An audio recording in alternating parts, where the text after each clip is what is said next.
Hey there folks, welcome to Spectrum Pulse. We talk about music, movies, art, and culture, and today, it's a big one. We're going to be talking about the best albums and songs of the mid-year of 2018. There are years where I struggle with this mid-year list, sometimes in years overloaded with quality that force me to make some painful cuts, or years that are a little bit more scant and I'm stuck with what seems to be a smaller list, and I still have to make painful cuts. And thus it feels kind of odd that in building this 2018 mid-year list, it's perhaps one of the easiest that I've ever assembled. And since I'm not about to assume that I'm getting good at this point, I'm genuinely curious why that might be. I will say that outside of hip-hop, other genres don't seem to be having an exceptionally strong year. Great albums in rock and country and metal, but few that really went over the top in terms of quality for me. And I'd argue pop has had it even worse. But more than that, even the albums that just missed the cut from Beach House or Ice Age or Parquet Courts or Against All Logic and especially Fonte, while they truly were terrific releases, I'm not precisely torn up that they had to miss the cut, as they all have a considerable shot for the year-end list as my taste will evolve and change over time. So, given that this is my fifth list like this that I put up on this channel, you all know the rules at this point. The albums and songs had to have been reviewed by me in 2018, and while I'm fairly certain you all know what's going to top this list, I will add that there's going to be songs from the trailing edge that have a chance to wind up in the individual songs category, because there really were some incredible cuts there from albums that I just did not have enough to say about. So, let's not waste any more time and start off with number 12. So there's a lot more hip-hop that has made this list this year. More than I think has even made my 2014 mid-year list, which implies an uncommonly strong and diverse selection. And so I think we should start off with a record that touched off a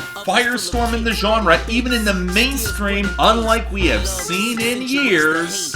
This is for my bodybuilding clients moving weight. Just add water, stir it like a shake. Play amongst the stars like the roof in the wraith. Get the table next to mine, make our bottle servers race. These are the games we play, we are the names they say. This is the drug money your ex-nigga claim he makes. So alright, unless you're salivating over Kids See Ghost, see my review to understand why it's not coming anywhere close to my list, the general consensus is that Pusha T's Daytona is the biggest winner out of Kanye's slapdash 5 albums in a month experiment. Most because it doubles down on Pusha T's greatest strengths. The grimy or razor-sharp production, Pusha T's guttural ruthlessness married with the sort of nihilistic framing that does not pull any punches in any direction, and the eye for detail that sets him head and shoulders above so many of his contemporaries rapping about cocaine. This is the album for dead eyes, cocaine smuggled in corpses, and where the flexing is always placed next to its very steep price. And when you couple it with the grazing shots that touched off a beef with Drake that before you can even tell was shut down before the collateral damage could take too much of the hip-hop industry out with it, Daytona, it was everything we could have hoped for out of a collaboration between Pusha T and Kanye West and then more. Shame the majority of the rest of the albums couldn't live up to the hype, but hey, that kind of happens. You expected it. Number 11. And speaking of lightning in a bottle collaborations, cause they got, we got tea time, 3 o'clock. Surplus ammunition and don't seem to agree a lot. Pocket full of shells, bucket full of balls, and shotgun golf. Let's hit one for Hunter, y'all like boom.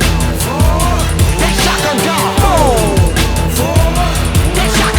the label mate and activist friendship between Sage Francis and B. Dolan has always been an absolute joy to behold, both on record and off it. But when they teamed up for this tight 8-song project, well, you might have been able to predict the wordplay and the conscious acumen they bring to the table, but what's more impressive is how they made it so damn fun. The chemistry against a selection of sample-heavy, futuristic beats is the biggest selling point in underground hip-hop, but two amazingly creative and honest MCs playing off each other for both mischief and hard returns has rarely been this charismatic or outright hilarious, but then able to get very serious and very relevant when necessary. There have been a lot of political and conscious albums made this year, and spoilers, we're beginning to a bunch of them further up this list, but with nuance packed to the gills and a fervor to plow even deeper than many of their contemporaries, Sage Francis, B. Dolan, these Rhode Island MCs, they made the rare protest album that you can laugh, cry and seethe with anger to. In other words, Run the Jewels,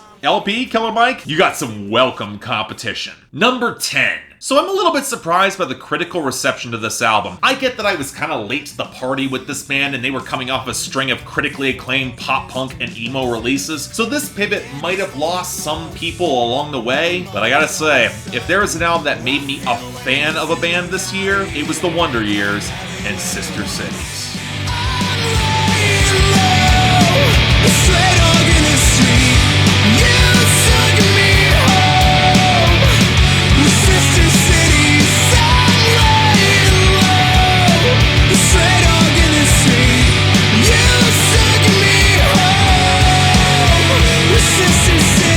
So it tends to be common knowledge that most punk and emo bands will pivot into making more complex music as they grow up. But the Wonder Years have proven to be the stirring counterpoint to that assertion, that you can make mature and interesting music within your genre as you got older. And thus, when they pivoted towards alternative rock and indie rock on Sister Cities, the question became why they even needed to do this given their success within pop punk and emo. But Sister Cities, it feels bigger, it's aiming higher, telling stories of those not feeling worth empathy and yet finding it all the same all around the world. The sort of celebration of unexpected kindness and love that blazes through the darker smolder of all this production. I will freely admit that Sister Cities will likely hold the same place that Death Havana did for me last year, an album that just sung to my deeper heartstrings and would not let go. But considering Death Havana themselves are putting out a new album in August, we might have some competition for that slot. And yet in the meantime, the desperate hopes of this album, they sing all the stronger. And it's one of the best of this year. And before we go on to the rest of our list, here are a couple songs from albums that did not quite make the cut, but deserve a shout out all the same. From Encore, Cabinet Door by Anderson East. Guess what they say is true. Your absence makes this really hard to fonder. From Blue Madonna, I Don't Want You Back by Thorns.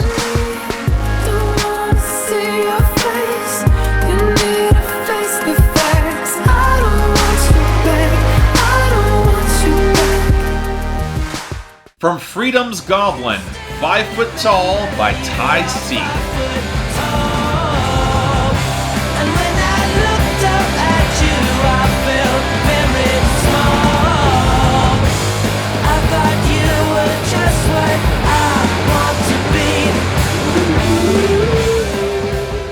From Little Dark Age by MGMT.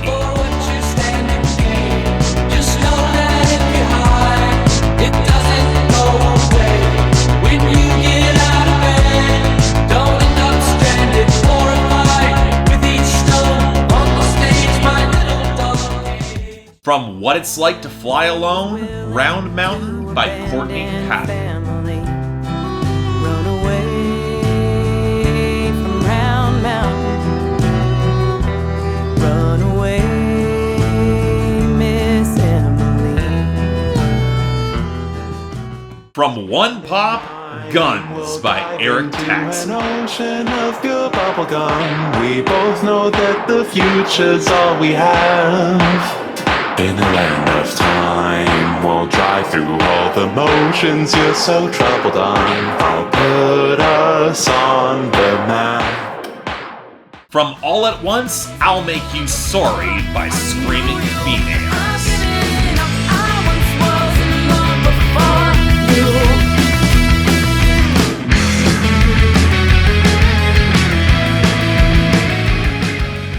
And from Superorganism, Nobody Cares by Superorganism. Nobody cares. You look fine, no I don't. Let's consult your favorite recipe. Nobody cares. And now back to the list proper, number 9. So, the conclusion to the trilogy I did not know I needed. One that started 11 years ago from an MC who has only refined his skills even further. These voices inside on my mind, they will try to drive me insane. But everything's fine.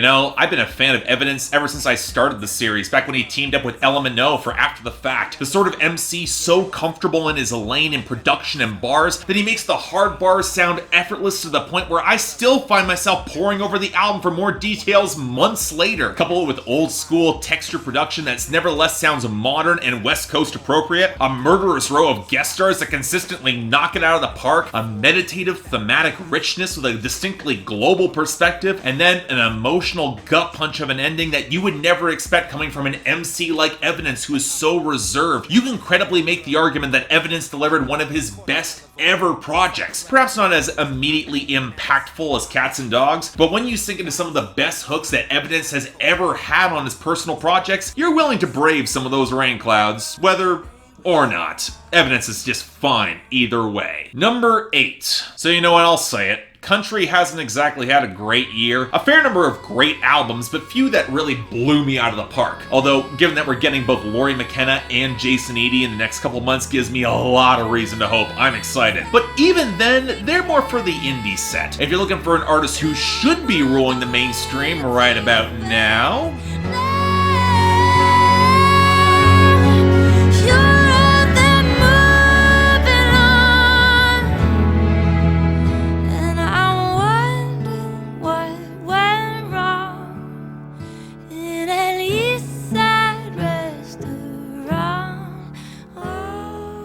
I have not been this excited about a pop country record since, goddamn, probably Road Between by Lucy Hale, an album that you should definitely go back to because it's awesome. And you can make the very credible argument that Caitlyn Smith, she's in a different ballpark altogether. Tremendously emotive delivery. Production that almost leans into Baroque pop, given the elegance of some of these arrangements, but still having real texture. And with an impressive amount of detail-rich songwriting to back it up, Caitlyn Smith brought the sort of debut that not only justifies her place in mainstream country, but also makes a credible argument that she could rise to the top of the genre right now, as well as justifying the existence of her label Monument Records after Shane McAnally nearly cratered it with Walker Hayes. And what I love about Starfire is how, despite its pop country leanings, you can tell the songwriting is still firmly rooted in that East Nashville indie scene, bringing a level of nuance and emotional heft that the mainstream so desperately needs. So, Nashville, you could use some women on country radio. What are you waiting for? Number 7. Now, on the flip side of all that poise and elegance, we've got the album that has made me the most uncomfortable in years. The sort of record that actively triggers an anxious gut feeling that comes when you see somebody you really care for just really step in it. Don't you remember me? I was God's favorite customer.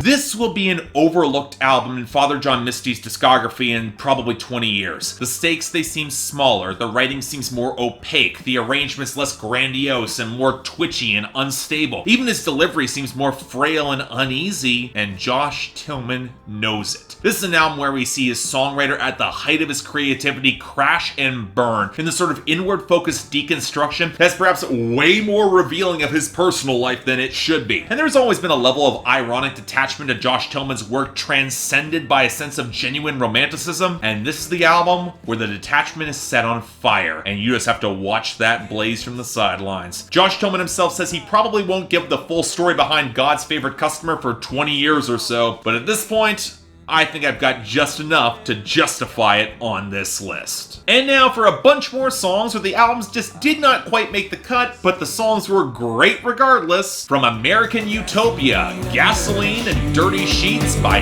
David Byrne. Politics and a painted face. She says that freedom costs too much. She says the mind is not a place. From Seasons Change, 5 More Minutes by Scotty McCreary. A pause button, moments like those, Lord knows I'd hit it and give myself 5 more minutes. From Punk, Square Dance by Eric Paxton.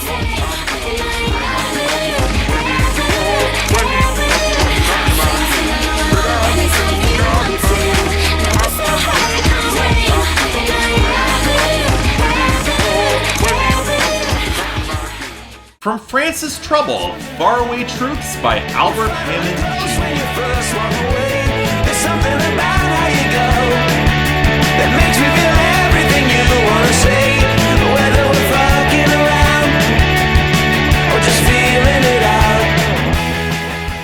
From Liberty, Lovers in Love by Lindy Ortega. Drink it up, some leave, some stay. When the going gets tough, that's the difference between lovers and lovers in love. From The Shadow Theory, Phantom Divine, Shadow Empire by Camelot featuring Lauren Clark.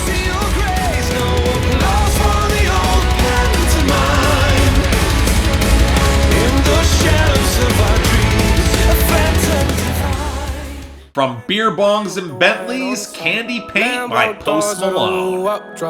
If you busy plotting on what I got, kick in your door, it's what you thought.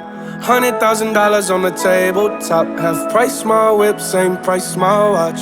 Got no jumper, but I ball a lot. Bitch on your stony, I do what I want. And from Be More Kind, 1933 by Brent Turner. The world outside is burning with a brand new light, but it isn't one that makes me feel warm. Don't come mistaking your house burning down for the dawn. Don't come mistaking your house burning down for the dawn. And now back to the list proper, number 6. So this is probably the biggest surprise of the year for me. The sort of alternative country release from an artist that I knew was really good, who had made my year-end list before, but in an era where so many artists try to hop on the atmospheric country bandwagon and really do it wrong. Courtney Marie Andrews, she did it so right. Guess I'm rough around the edges. Honey, I'm rough around the edges. So I'm not gonna lie, most of my fondness for this album comes just from the production alone. The warm, burnished textures, the guitar work that's damn near post-rock and post-country in its atmospheric depth, how rich Courtney Marie Andrews' voice is against all of it. But even that discounts the thematic richness of this album, where like the Wonder Years, she finds kindness and empathy where she never expected it, and yet is also not about to shy away from talking about those who would abuse or deny such expectations. These are songs that are lived in and mature and carry so much nuance in so few words. You understand why she's getting Joni Mitchell comparisons, but they never reach the point of feeling underwritten because Courtney Marie Andrews is an absolute powerhouse of a singer and can sell all of these songs. Easily one of the year's most underappreciated albums, this album, May Your Kindness Remain, definitely deserves more attention. Number 5. Of course, what Courtney Marie Andrews only hinted at in that running undercurrent of discomfort, there are artists who are willing to dive right in, especially when placed against the context of modern times. And while it would be very easy to point a lot of accusatory fingers, reality is more complicated. And Jean Grae and Quelle Chris, they really rose to that challenge. Took time like the comfy. If spaceship's too far from your reach, it's weightless way down in the deep, yeah. You ain't about to have me losing no sleep, cause I'm grinding, you ain't about to see me snoozing no sleep. Same time, man.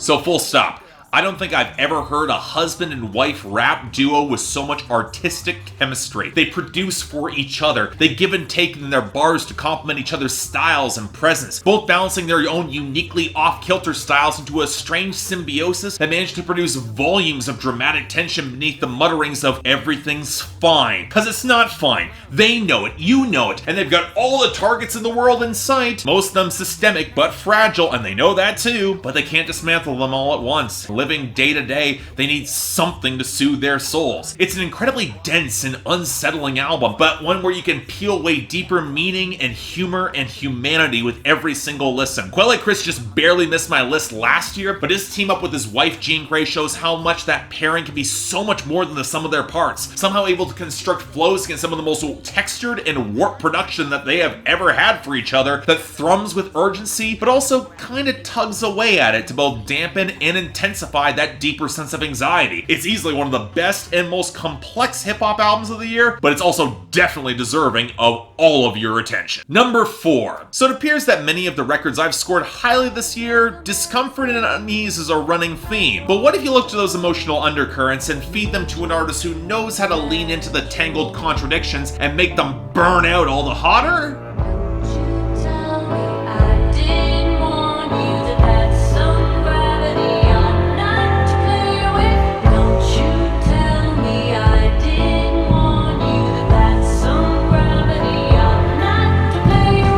Neko Case's Hell On only gets better with every single listen. Another tangled, disquieting listen, but one that can also cut loose into moments of really refined exuberance, as Neko Case just peels away layers to the surging, wild core of her artistic soul, ricocheting from unstable melodies to guest stars that only serve to complement her presence. It's not her most straightforward album, although she still packs it with enough distinctive hooks to be instantly memorable, and I'd even struggle to maybe call it her outright best, especially compared to her work in the early 2000s, more of an alternative country lane, but Hell On might be her most rich and expansive and challenging project to date, and one that probably feels like the cleanest reflection of her artistic purpose and soul. Fiercely intelligent, unapologetically heartbreaking, and really in the best way possible, Hell On by Neko Case, a tour de force, definitely worth your time. And it's not the only one, but before we get to those last ones, let's go through the few last excellent songs from albums that just missed this list. From Beyond List, Painkiller by Ice Age featuring Sky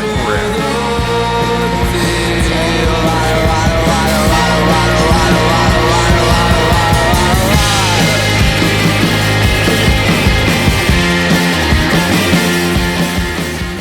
From Voice Notes, If You Leave Me Now by Charlie Puth featuring Boys to Men.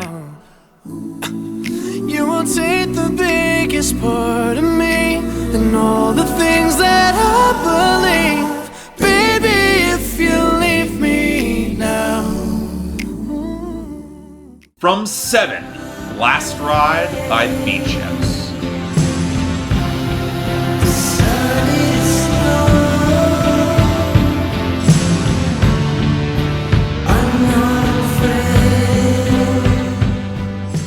From Light of Mine, Playing With Me by Kyle featuring Caitlyn.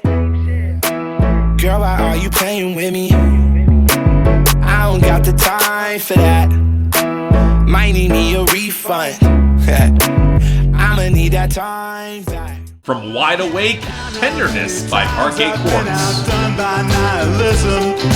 Join the mods that splits an open heart into a schism. I cower at the thought of other people's expectations, and yet still hand over mine to them.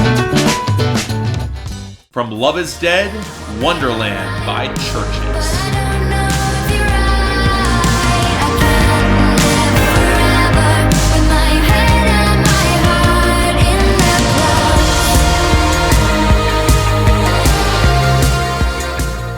From Someone Out There, Rose Garden by Ray Morris.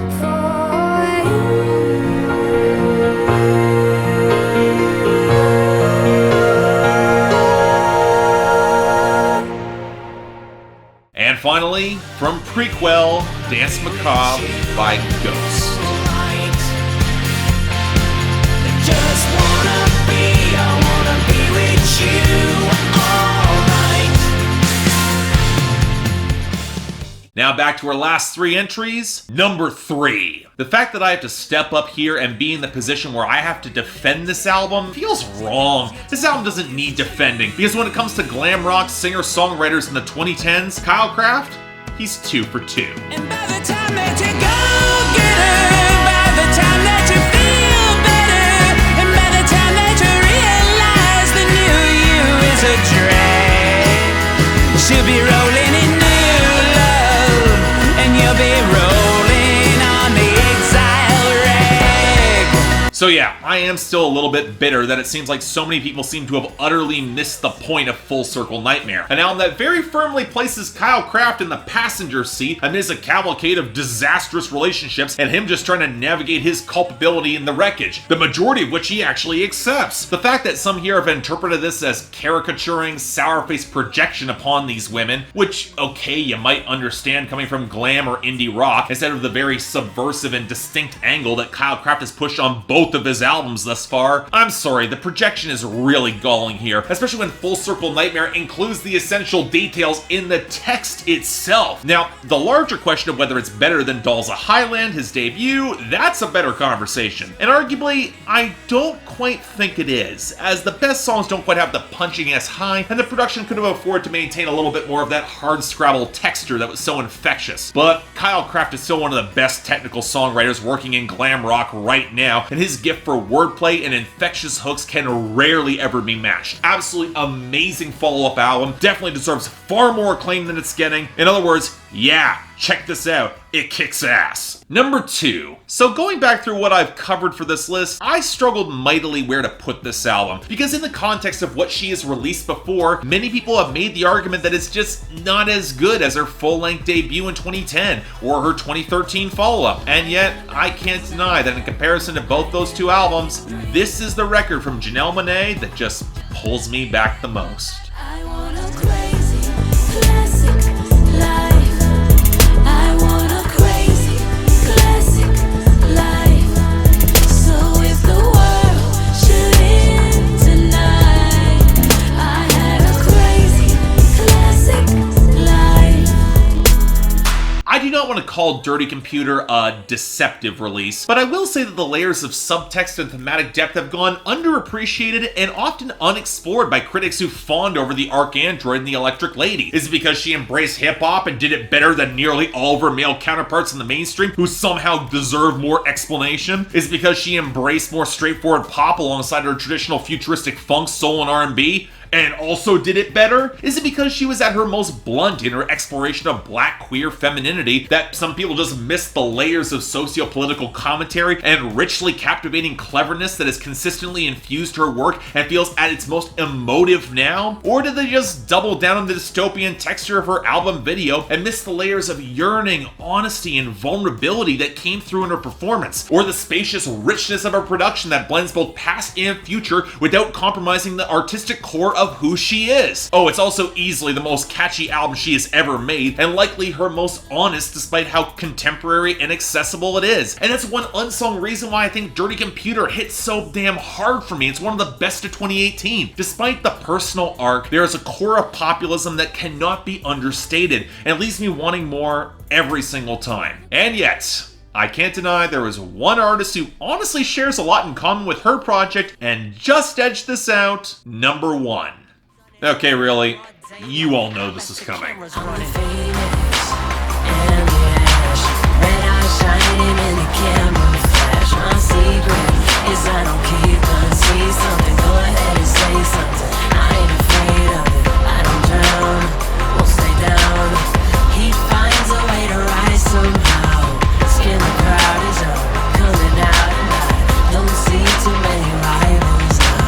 Dessa's Chime is one of the best hip-hop records of the 2010s, with the same genre-blending fierceness, incredible wit, challenging production, and insane catchiness that characterizes the other classics of this decade. A wonderfully compelling and subtle singer that taps into such rich emotionality that feels consistent and reinforced by her skills as an MC behind the microphone, and those skills are fierce indeed. She pivots into pop and R&B to enhance her populist appeal, amplifying her deeply personal story of getting over heartbreak however she can in her own mind, and then infusing it with a sort of feminist edge that has the philosophical heft to bulldoze everything in her path. But then it challenges its own philosophy. It actively deconstructs the love songs it tells to find their nucleus and the open questions of free will and existentialist thought that it brings, and it refuses to shy away from real emotionality, even when the pain of loss and the numbness of winning can be too much. But the emotional spectrum of this album is incredibly rich, from curdled rage at societal constraints where even she knows she can succumb to the sort of anxious, heart-in-your-eyes love songs that comes from somebody who will overthink everything and then just lay it all on the line, to the sardonic playfulness that makes Dessa such an organic and captivating presence behind the microphone. Again,